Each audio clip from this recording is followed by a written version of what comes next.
Hello guys, welcome to my fourth video. Today I'm excited to share a special client request for a 30cm Wolverine 3D print. For those who don't know me yet, I'm Aivi Nazaire Remulla, an artist, jewelry designer, goldsmith, and 3D designer. Here you can see that I'm preparing the file for 3D printing. Every file needs thorough checking, from measurements, to ensure it fits in the printer, to estimating the printing time and resin consumption.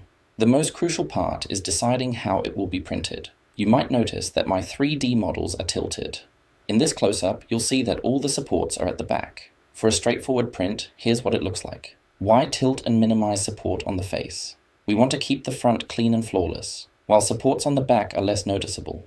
If not carefully adjusted, the model's face would end up with unsightly dots. This applies to any part we want to look perfect. While we can't eliminate supports entirely, strategic placement ensures nothing falls out of place during printing. A big thank you to my client for this request. I'm looking forward to your order. And to all my viewers, thank you for your support.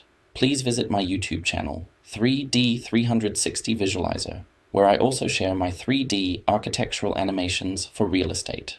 Check out remulla.com for my paintings and 3D sculptures, and nazaires.com for jewelry manufacturing. I'll share more about my other websites in future videos. Thank you again for your support, and please subscribe to my channel.